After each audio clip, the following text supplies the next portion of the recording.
Maharashtra is the home of the Rashtriya Swayamsevak Sangh, the RSS. It is the home of Vinayak Damodar Savarkar, the most influential thinker of the Hindu right. But it is also the home of Jyotirao Phule and Savitribai Phule, who are great anti-caste social reformers. Maharashtra gives us Dr. Ambedkar, who has a big role in framing the constitution that defines the Indian Republic. Maharashtra has given, in terms of thought, policy, it's given India so much. Maharashtra is also today the home of big capital in Mumbai, those who have lavish weddings where hundreds of crores are spent. At the same time, it is also in Maharashtra, in Vidarbha, that we have one of the highest rates of farmer suicides in India. So it's a state of complete contradictions in every sense. It sends the second largest contingent of MPs, 48 seats, to the Lok Sabha, the largest, second largest after Uttar Pradesh. Maharashtra is a state of contradictions, fascinating movements, fascinating ideologies. And it is here where a big, significant election is now taking place. The political landscape in Maharashtra is complex. There are three parties on each side. The ruling government led by Chief Minister Eknath Shinde, who had broken away from the Uddhav Thackeray-led Shiv Sena and walked off with most of the MLAs, and he was made Chief Minister by the Bharatiya Janata Party. There is Eknath Shinde. There is another breakaway faction of the NCP, which is led by Ajit Pawar, who had broken away from the parent party and joined the BJP. And they are in government. It is a classic government created through big money and through the fear of the ED. There are many defections which have taken place in Maharashtra following clear evidence of corruption cases, ED inquiries, suggestion of property seizures, and then somebody goes from one side to the other side and is able to sleep at night, and they've become part of the government. That is the scenario on one side. On the other side, you have Congress party, you have the Uddhav Sena, which is actually trying to rebuild itself from scratch because it lost most of its legislators. There is the NCP, led by that grand old man of Maharashtra politics, Sharad Pawar, who is in his 80s, but he will campaign a lot. And he's sort of the glue that is holding the opposition alliance together. So, who is going to perform better? We don't know at this point, because this is going to be an election where so far we have seen no evidence of any hawa or any wave for anyone. There are a couple of very important political questions also in this election, beyond the question of who will win and who will lose. A resource-rich state full of a lot of money, which is important in Indian politics, sadly. But money counts, and Maharashtra is a wealthy state. It's a state where, as I've said, the home of big capital. There is one interesting question in Maharashtra regarding the Shiv Sena. Now, the Shiv Sena was a classic regional party founded by Bal Thackeray, who is the father of Uddhav Thackeray. And it represented sort of Marathi pride. At various points in its history, it took positions against the other, the outsider.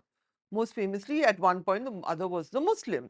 But this Shiv Sena kept mutating into who is the enemy. It represented Maratha pride, it represented a lot of stormtroopers, but it has changed its nature. It changed its nature under the leadership of Uddhav, and now his son Aditya Thackeray, who is going to be the most vigorous campaigner for the original Shiv Sena.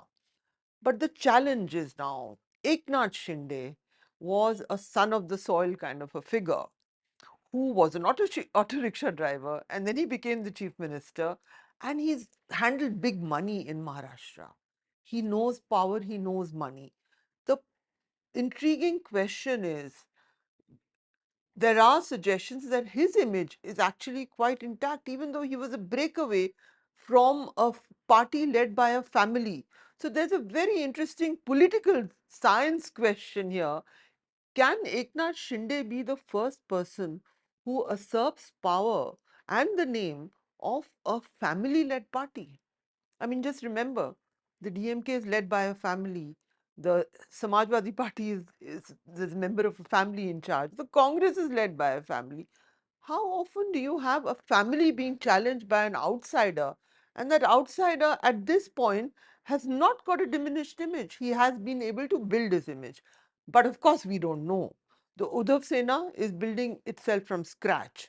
And the contest between the two Senas is a very, very interesting one. Eknath Shinde has also pulled the rabbit out of the hat in the Latki Behen Yojana, which gives women who have an income below a certain level 1500 rupees a month. There are reports that there are queues in Maharashtra of women standing there to collect this. And there have been even some FIRs registered because they're getting annoyed with the bank officials for not giving the money. There is also a rumor going around that will this scheme continue after the results are out? But we we have to take it at face value. Women have been promised something, and will that be a change, something that will disadvantage the opposition? We don't know at this point exactly, but that was a rabbit that Eknath Shinde pulled out. The other party in the fray, the NCP, led by Sharad Pawar, has arguably done the best ticket distribution so far that is visible in this from the opposition camp. His nephew, Ajit Pawar, had walked away with a section of MLAs and joined Eknath Shinde and the Bharatiya Janata Party. But he has been not treated that well on the other side. And so the NCP is a party that knows how to contest. It will have a presence. There is another intriguing question, and whatever happens in the post-election scenario, be certain that Sharad Pawar will be a player. One side, if his side wins, fair enough. Supposing his side does not win, don't rule out Sharad Pawar having influence on the other side also. It's complex. It's a complex game, but Maharashtra is about mutations and submutations, and he is a fascinatingly shrewd politician. He has a grip of, and as long as Sharad Pawar is there fighting, the NCP will be a force to contend with. Final, we get to the two national parties in the fray, the Bharatiya Janata Party and the Congress Party. What has changed for the BJP since the Lok Sabha election is that its cadre during the national election was not motivated. There were reports that many of them sat at home.